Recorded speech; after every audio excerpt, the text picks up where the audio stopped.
Bonsoir tout le monde. Je suis Maxime Outéric, ingénieur en logiciel à QPerfect. Et ce soir, j'ai 5 minutes pour vous parler du quantique, ainsi que ce qu'on fait à QPerfect. Donc restez accrochés. Vous avez souvent entendu parler des ordinateurs quantiques. Donc ouais, ce sont des ordinateurs surpuissants qui vont révolutionner le monde.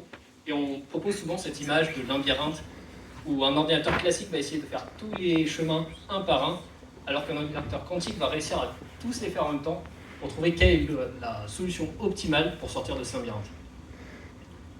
Ça, c'est ce qu'on aimerait faire.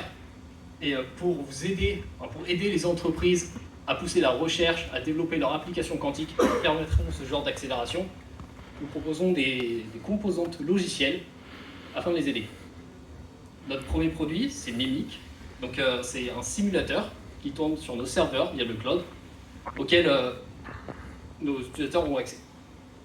Donc 2 mots sur QPerfect d'abord. QPerfect, c'est une start-up d'une dizaine de personnes, née à partir du CESC, donc le Centre européen des sciences quantiques à Strasbourg. Et notre premier produit, on l'a sorti en 2023, que je vais vous montrer. Donc, Mimic, c'est 2 choses. C'est tout d'abord un framework pour les développeurs, afin de pouvoir faire de la recherche sur des systèmes quantiques et tout simplement étudier comment la quantique ça fonctionne. Donc par exemple, si vous êtes une banque, que vous avez une énorme base de données et que vous allez rechercher certains éléments de cette base de données, si celle-ci n'est pas bien organisée ou pas bien ordonnée, ça peut être très compliqué de trouver l'élément qu'on veut. Et en quantique, on a une solution pour ça, un algorithme spécial qui va apporter une accélération polynomiale. Et ici, on va apprendre à comment la développer. Donc, premièrement, Mimic, c'est 2 choses. Un framework qui vous permet de développer un algorithme quantique, mais c'est aussi un logiciel en tant que service. J'ai besoin de mes 2 mains, c'est compliqué. Où vous allez pouvoir vous connecter avec simplement votre email, et si je suis dans le bon angle, ouais, et votre mot de passe. C'est gentil. Donc voilà, là nous sommes connectés. Pour développer un algorithme quantique, n'ayez pas peur, c'est du code, on ne s'intéresse pas vraiment aux lignes, aux chacune des lignes. Mais voilà à quoi ça ressemble. Donc par exemple ici, en 5 lignes de code, nous avons réussi à développer l'un des algorithmes les plus connus en quantique, donc GHZ, qui permet de faire une superposition avec plein de qubits intriqués entre eux. N'ayez pas peur, on a juste développé un algorithme quantique. On peut aussi exécuter cet algorithme sur nos serveurs afin de voir quel serait le résultat s'il tournait sur un ordinateur quantique. Parce que nous, ce qu'on propose, c'est une solution de simulation, pas des vrais ordinateurs, pour rappeler. Ici, vous avez les résultats qui permettent d'analyser ce qu'on vient de lancer.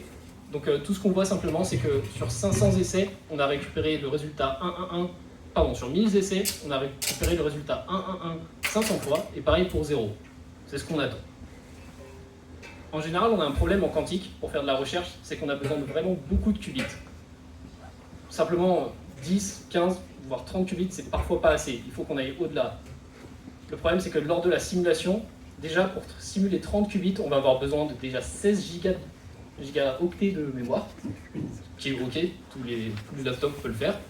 Par contre, dès qu'on monte à 40, on va devoir avoir besoin de 16 téraoctets, ce qui est énorme, que certains supercalculateurs peuvent gérer ça.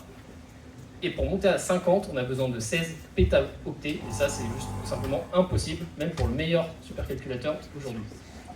Pourtant, avec Mimic, c'est quelque chose qui est très facile à faire. On a implémenté une solution de simulation qu'on appelle MPS, qui est connue, mais dont l'implémentation nous est propriétaire, qui va nous permettre de compresser toute la donnée qu'on va simuler pour la simuler très rapidement et très efficacement. Je ne suis pas sur la bonne ligne. Hop là. Donc là, on va lancer le même algorithme si j'arrive à cliquer. Ok, on va pas cliquer. Là, on va lancer le même algorithme mais avec 50 qubits, donc il nécessiterait 50 pétabytes octets en temps normal. Et hop, on a déjà réussi à avoir les résultats. Donc là, on a obtenu 50 fois 111, 50 fois 00. Donc ça, c'est GHZ, c'est marrant, c'est un petit algorithme qui nous permet juste de voir des résultats. Mais ce qu'on veut lancer en général, c'est plutôt des algorithmes comme Grover, qui lui va nous permettre justement de trouver un élément dans une base de données qui nous intéresse. Et on peut le développer de la même manière, quelques lignes de code.